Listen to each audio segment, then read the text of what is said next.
Welcome to Triumph with RDB Speaks. I am your host, Reverend Dr. Xenia Barnes. Today, I am beyond excited to welcome Dr. Rita to the show, a TEDx speaker, international author, and visibility strategist who is on a mission to help women step out of the shadows, come off of mute, and use their authentic voice with confidence. With more than 34 years of experience in leadership and ministry, Dr. Rita teaches women how to turn their personal stories into influence, impact, and income through speaking, authorship, and strategic visibility. She specializes in helping women overcome silence, speak with authority without losing authenticity, and transform their lived experience into powerful platforms and thriving businesses. Please put your hands together and turn your listening ears all the way up, and let's welcome Dr. Rita, a champion of women who have already stepped out of shame, fear, and survival mode into their purpose onto the stage. Dr. Rita, I am so happy to have you here with us today.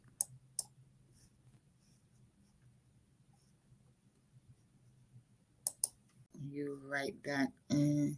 Yes. So, Dr. Rita, I am so happy that you are here with us today on the Triumph podcast. I want my audience to know all about you. So I already given them a brief introduction, but I want you to tell us where you are right now, where you are, what's going on with you today. Thank you so much for having me here. So I'm so excited to be your guest, Dr. Barnes. It's truly an honor, and thank you for inviting me. So my name is Dr. Rita Renee. I'm in North Carolina. I'm 35 minutes south of Raleigh. I'm a TEDx speaker and a national keynote speaker. I'm the founder of Powerhouse Coach.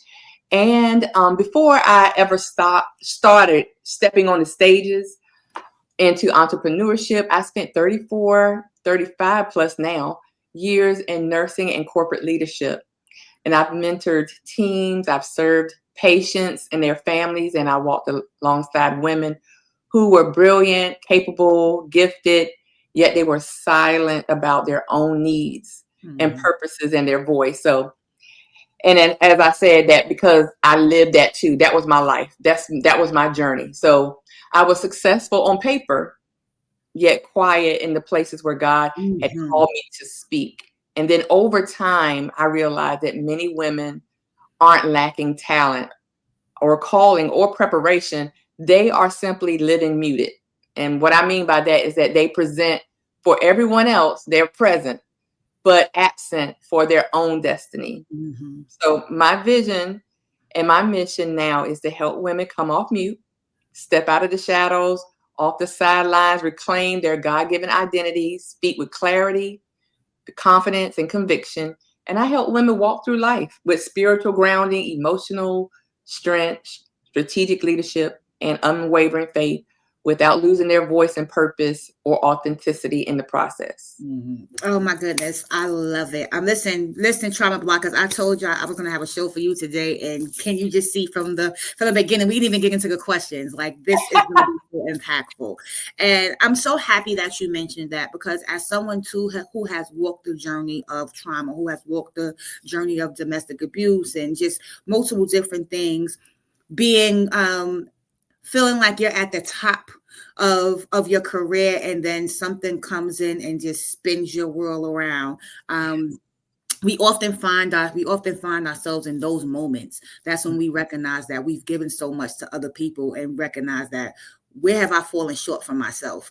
And so that leads me to this question of, at what point do we recognize, or what point is it that those protective silences become a prison?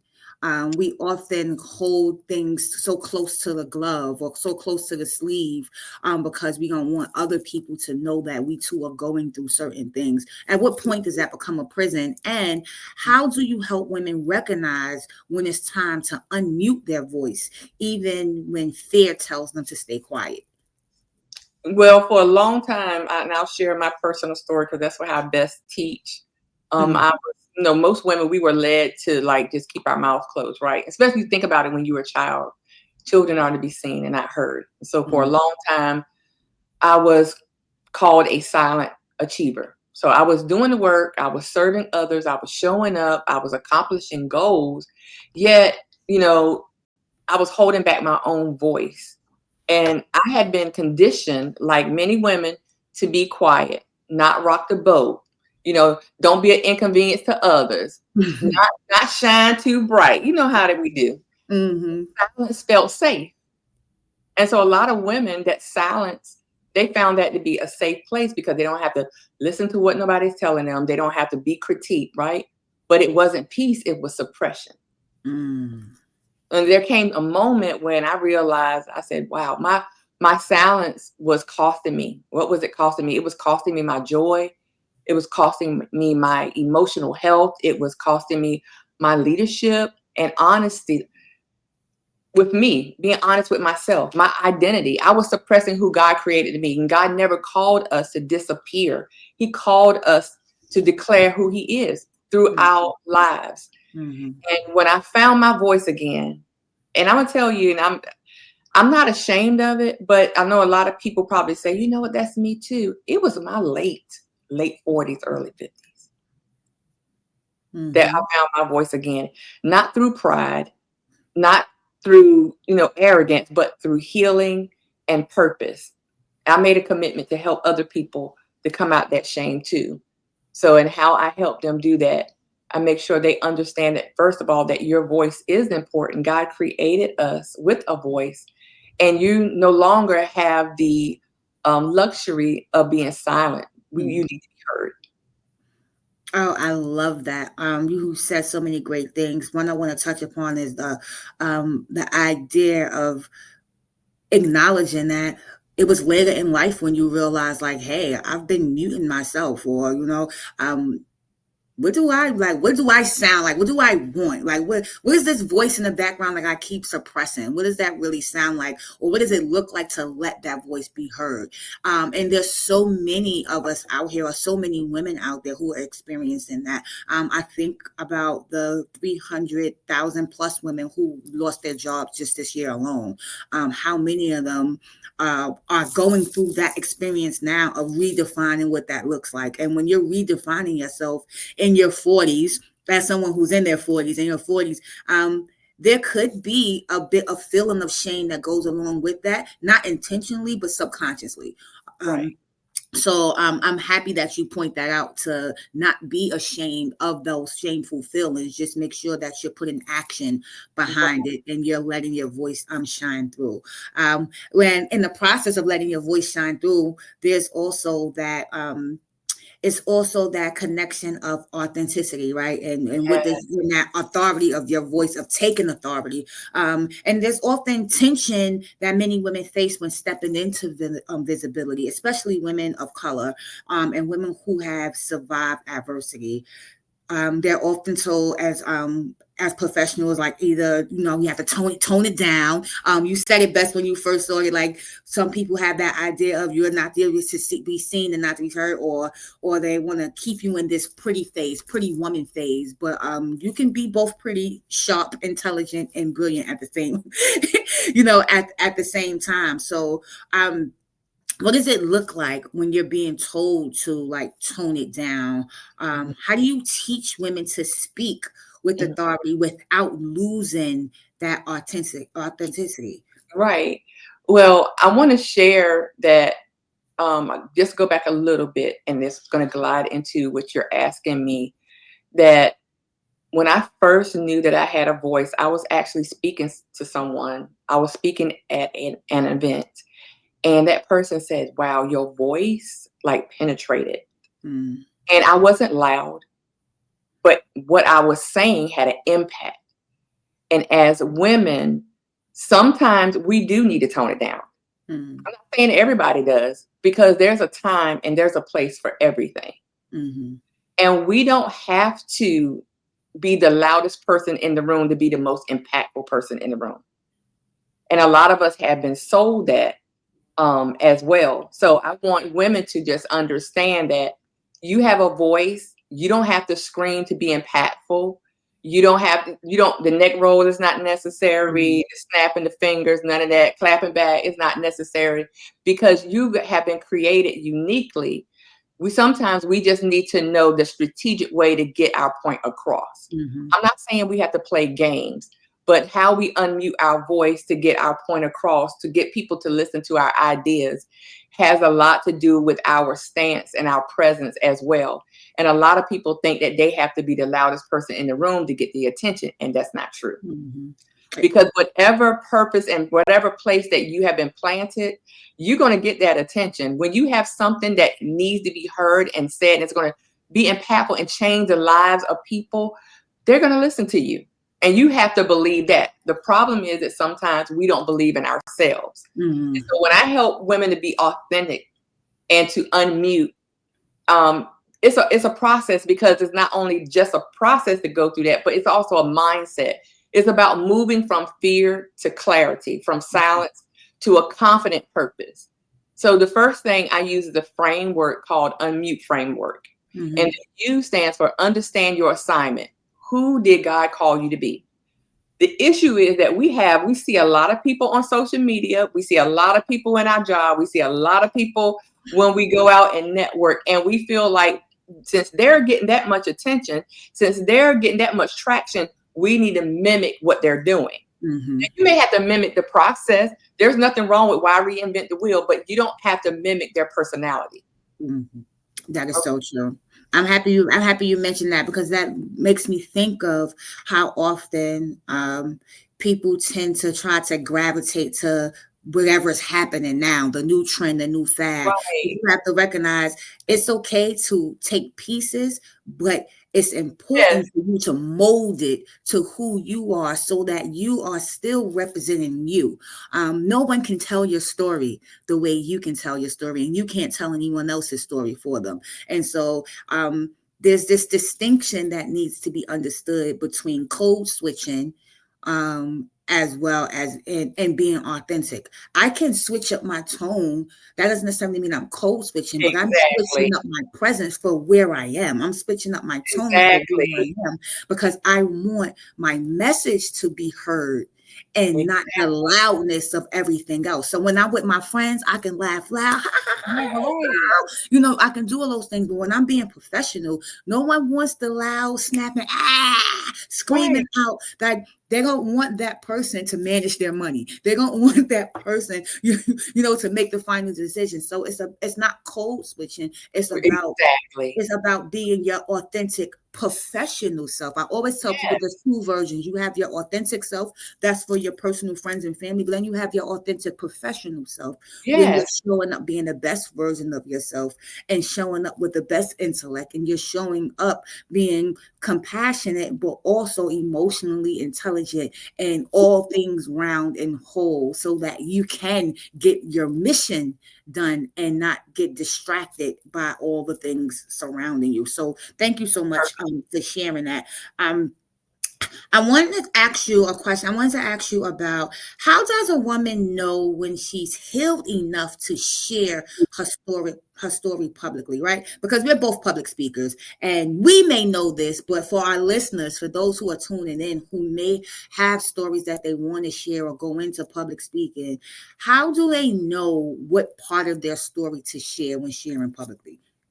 So one of the things that was some of the factors that I look at, especially when it came to myself and then as coaching others, is how transparent you want to be. However, you do have to take in consideration other people who may be a part of your story too, right? There's some things that happened to me in my childhood. So I had to ensure that as I'm telling this part of my story, that my mom's not offended, my brother's not offended. I mean, you know what I'm saying? So I want to be cognizant, because it's not your healing process. It's not just about your healing process. There's other people that are attached to you. And our healing isn't just emotional either. It also is a part of our leadership development. So as we are a leader, we don't bring in those things that may have hurt us to address other people. And so when you're speaking, you need to determine how much do I actually, be transparent about? And then you have to also know your audience. How much do they actually need to know? Do they Right. really actually need to know your credit score when we're talking about? I mean, do we need to know that you have different fathers for these? Do they really need to know that? So you have to be also aware of your audience as well, because again, once you say things out in these internet streets, right? They're Mm-hmm. It's out there. they're so we can't pour from a fractured and identity. Mm-hmm. The broken boundaries, chronic exhaustion. I've Mm-hmm. seen people try to do this, and in their speech and tone, I guess because I'm very sensitive to it anyway, and I'm listening, and I'm like, you still hurry.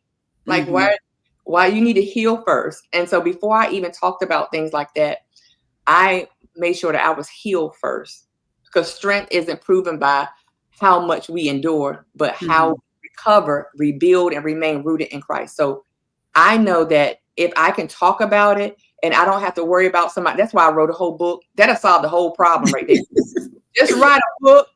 That way I can tell the story better than you. And then, people won't say nothing after you write the book.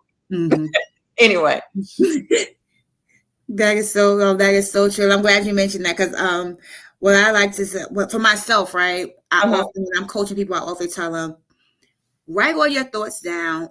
Everything that you feel that you want to say, you want to get out.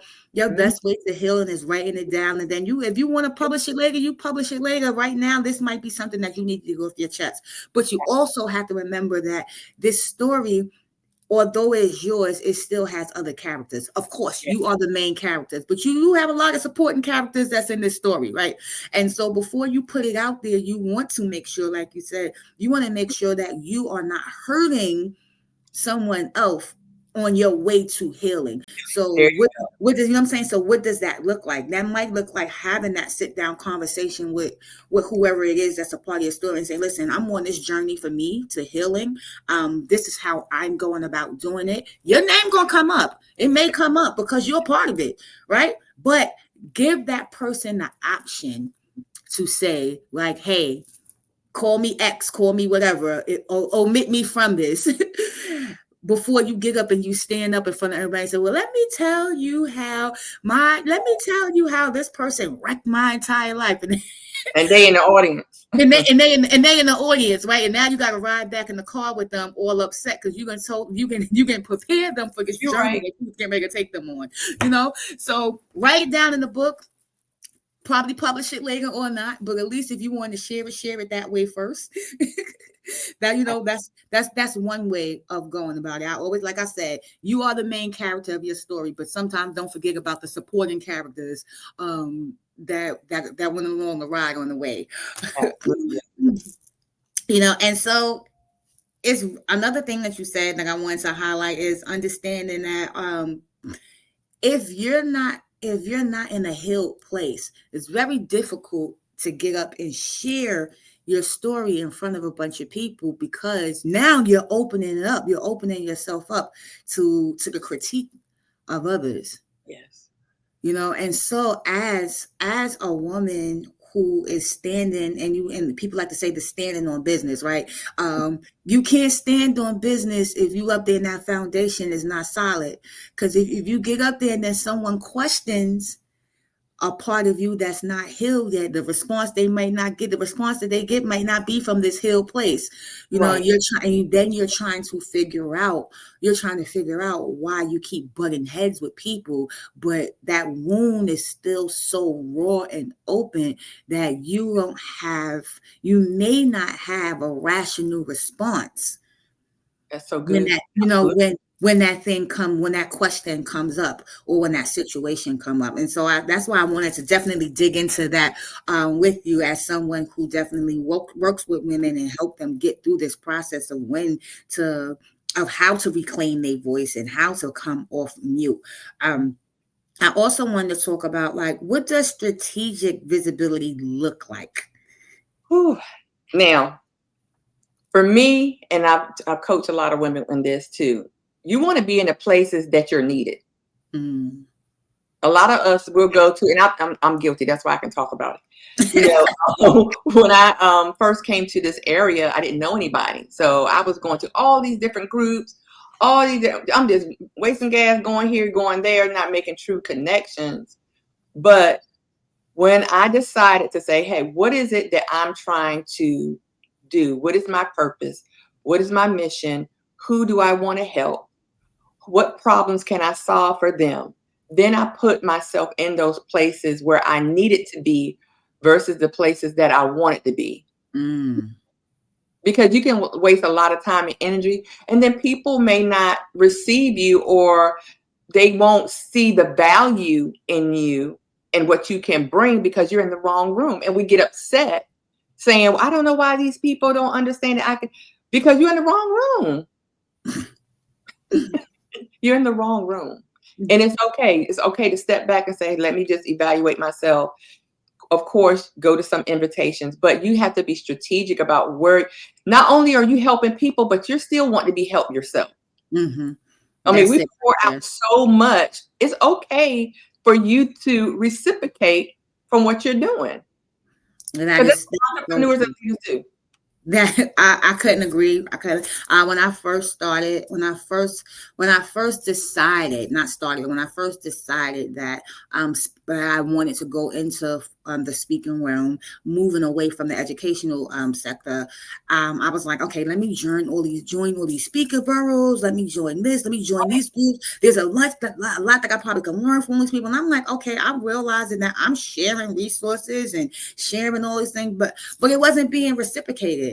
And I'm saying, well, is this the group for me? Like, is this the group for me? Is there, what am I getting as much out of this as I'm putting into this? I realized I was spending money on trips. I was like going to different networking events that cost you a ticket fee, fee of gigging it. So it's like, yes, join here for free, but then subscribe to all these different things. And it's like, okay, so I'm paying, but I'm not seeing how this is benefiting me.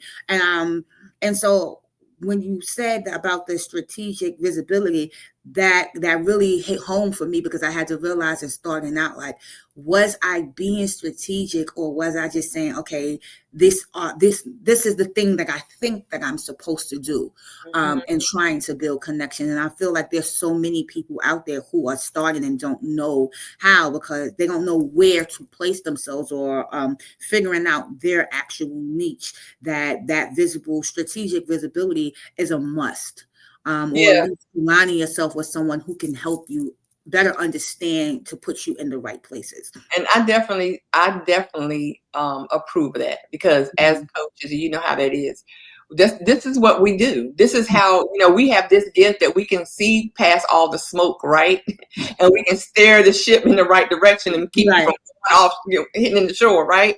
And because you don't want to get burnt out before you reach your destination. You don't want to get burnt out before you reach the people that you're supposed to be helping. Okay, you done got where you're supposed to get. Now you can't halfway. You can't understand anything. You don't feel like right. Matter of fact, you're sick of folks now by now. Okay, You can't even be bothered. You like, listen, I not don't even today. know. And Not so I'm gonna today. tell you, to be honest, because I'm a transparent person. Because I think it's good that people give their life experiences and share. Mm, Just this week, I had to make some decisions about multiple groups, because I'm doing multiple groups. mm-hmm. And, one of my best friends, her name is Jody. She knows who she is. And I just had to be honest with her. Like, I'm going to have to let this part go, because I still work in corporate. Mm-hmm. I'm still a wife. I'm still a mother. I'm still a director of a ministry at church. And I'm like, some of this is okay. I served my purpose, and I got this far in the journey for a purpose. And now it's time to go. And it's still hard, because you got to let pride go. I don't want Mm-hmm. nobody thinking I'm this. I don't want. And I was like, listen, you worried about people think, or you want your peace? You worried about what people think, or you want to get more rest? Which one? You worrying about this, or you worrying about your family and making sure that family stick together? Because at the end of the day, that's who you got. Mm-hmm. So it's okay to just reevaluate. And I say this to any woman that's listening, 2026, I know we say this every year. We're not going to do the same thing we did before. You know what? I said that I did more than I was supposed to do in 2025. Mm-hmm. And I have made up my mind. I said, no, this is not going to happen. 2026, I'm going to focus on the things that I can be more impactful of, and that I'm going to be a great steward of the gifts that God has given me. I love that. I love that for you. And trust me, and that's why I don't even set resolutions anymore. I say, listen, I'm setting goals.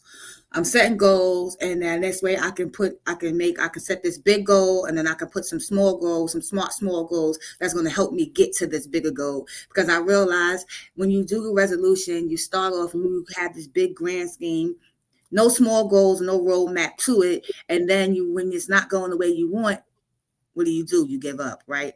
And so in order for you not to do that, you have to be able to have some baby steps that you can start to feel like, okay, I'm getting there. And so when you conquer one, it's like, all right, I did that. Okay, I can go ahead. Let me try this next step, and you do a little, then you do a little more. Before you know it, the year is over and you realize you have not only accomplished your goal, but you already started your goal for the next year. And so that's why I shifted from this beginning of in 2026. I'm doing like no, what's my goal?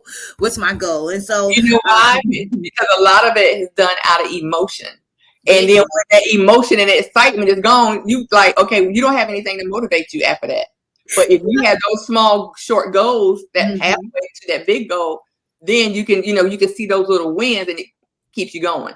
Exactly. So if you're listening out there, for any woman that's out there who's trying to cut through the noise and try to position yourself right, you've heard it from here, you heard it from RDB, you heard it from Dr. Rita.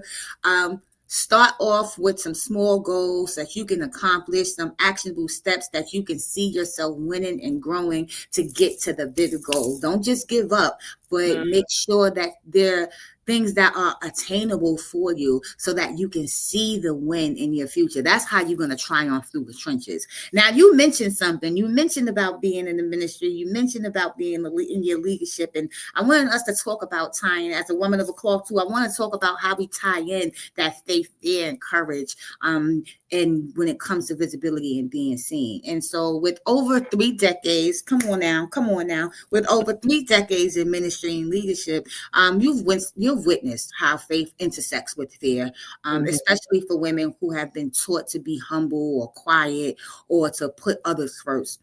How do you help women reconcile their fear with the call to being visible, to take up space and be unapologetically themselves, to share their voice? Well, I want to say this. Your purpose has nothing to do with anybody else's perception of who you are. And I have found that when I walk in purpose, the doors and the rooms are there. Like no one can stop you. Nobody can mute that shine. People are going to gravitate to you. So you don't have to worry about if anybody's going to let me shine, or is the pastor going to recognize me? Is the first lady going to call on me? I'm going to tell you right now, when you start doing it, I'm never going to forget this. This is every time I think about this, I try not to get emotional. One of the elders, when I was going to this particular church in Virginia, he told me this because he saw me just trying to just do the right thing, right? Because I wanted to please. So sometimes we want to please people more than we want to please our God. And so I was in the pleasing people mode. And he said, daughter, whatever you do, do it unto the Lord. So that means at the end of the day, if nobody says thank you, did you glorify your Father and impacting, even if it's one person's life? One person. Be the power of one to help one person to get clarity, one person to not give up, one person to speak out, one person to just exclaim his name, one person to help somebody else reach their goal, and not just, we run so fast in life that we forget there are other people. I'm not saying to stop, because sometimes these people make you stop and stay, and then you wind up missing your whole train, flight, everything. I'm not saying that. I'm not saying that. Use wisdom on that one. But don't miss the people that God has already preordained and predestined to be in your life, that cross your path, that you can help as well. because you're going to find out that you're going to get the most gratification out of that. You're going to get the most satisfaction out of that. And nobody can take that away from you. Nobody. Because guess what? They're going to do just like they did Jesus. He told them, don't tell. No folks going to say. Tell everybody. They're going to tell everybody. They're going to tell everybody. And I know this, I'm sure that's in your work too, because I've listened to some of your podcasts and I've seen some of the things and I've seen the testimonies. You can't stop what God has already preordained and predestined to move forward. You can't do it. You sure can. Listen, I will tell you, I had to recognize that the vision wasn't mine. It was the mission that belonged to me. The vision was his. And so once I understood that, I just said, you know what? I'm just going to just put me where you want me. Just use me, put me where you want me. I'm going to stop fighting this. I'm going to go ahead and I'm going to do it, because every time I think I have a plan, it don't go according to plan. So you know what? Let me stop trying to go about this a whole nother way and just go ahead and listen. And so, you know, and I recognize that that's when I had the most success. I have the most success when I just sit back and I say, all right, I'm listening. Just point me in a direction. That's the way you want me to go. That's the way I'm going. And so that helped me to move from out of survivor mode and more into this comfortable of thriving mode, more into this comfortable of recognizing that I do have influence. I do have an impact, and I can see that impact now where I couldn't see it before, but I probably couldn't see it because I wasn't paying attention to it. And now I'm more mindful. And so I say that to bring me to this next question of, if you can give three tangible steps, there's three tangible steps to a woman that's out there who is currently operating in survival mode, but wants to move to influence and want to move to becoming a speaker or author or entrepreneur, what would those three tangible steps be? One, I would say is, take some time for yourself, like each week, an hour each week. Be quiet, listen, pray, reflect. Just focus on yourself, because a lot of times we want to be an entrepreneur and we do all these things, but we don't separate time for ourselves to build that plan, to get clarity and to get perspective and vision, so that we can go in the right direction. So I would say do that. And I think that's been very instrumental for me. Then number two, like set one healthy boundary each week, each day. Like, don't feel guilty about it. Just steward that time, steward that boundary like your life depended on it, and your vision depended on it. Because you know why? It does. Because if you don't create that boundary, you're never going to get anything done. And then the last thing, I can give you a bunch of things, but the last one I would say is ask for support. This is one of the greatest, I think, instructions I've given, not only to other people, but myself, because I had to do this first for me. I stepped out in 2025 asking for help. Like, do you know people that I can connect with so I can do this? Will you partner with me so we can get this accomplished? Not just for myself a goal, but this can be a benefit for you and I.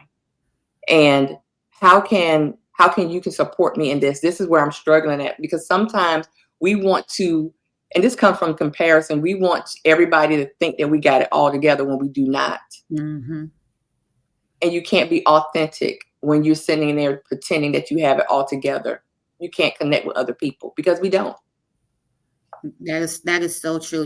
I couldn't have said it better. I always say it's important to network with intention, and be strategic about it. Make sure that you're networking with a purpose. Don't just be going and just entering rooms just for the sake of saying that you're in the room. Okay, but how can you connect, and how can you pour in but also receive from the room that you're entering? So thank you so much for sharing that. Well, I want you to share more about what works do you have going on? Like, what do you promote yourself right now? This is my promotion corner. I want you to tell my audience what you have going on. If you have books out there, tell them about the books. If you have a workshop coming up, tell them about that. This is the Dr. Rita's corner right now. Well, I want to thank you again. This has been amazing.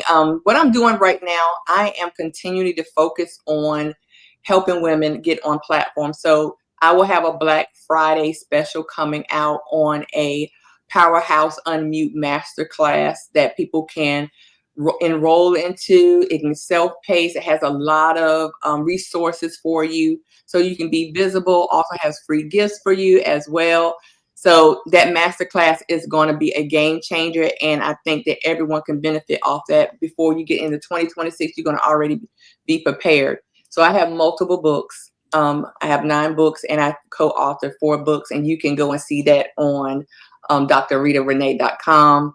I'm working on another book for 2026 called The Black Elephant. And I'm also going to be doing some children's books. So most of my time right now, the end of the year, I'm winding down from all my speaking engagements. Matter of fact, Saturday, I'm speaking to 800 teenagers from a high school on a workshop on how to make sure they have that presence when they get their first job. So they're graduating students. So I'm excited about that. Oh, lovely. Awesome to hear. I'm so happy for that. And I have all her social media platforms streaming across the podcast. So definitely check her out on LinkedIn, on all other social media platforms. Go to her website so you can check out her books. And don't forget to connect. But before I let you go, I'm going to ask the question I ask all my guests. What does being a trauma blocker mean to you? Let's see. So a trauma blocker means that I refuse to pass my pain forward. Like I interrupt the cycle. I take what I try to break me, and I turn it into wisdom, discernment, boundaries, compassion. I don't deny what I lived through, but I don't allow it to write my future. Trauma blockers don't just survive. We build patterns, right? We build new mindsets, legacies for the generations to follow us. Oh, I love it. Thank you so much. And again, thank you, Dr. Rita, for sharing your powerful insights with myself and my audience. Again, trauma blockers, those of you who are tuning in, even if you're watching the replay, please make sure you go follow Dr. Rita on her social media platforms, and stay in contact. Don't forget to like, share, and subscribe. Dr. Rita, it has been a pleasure having you here with the one and only RDB Speaks, the official trauma blocker herself. I'll stay tuned and see you all next time.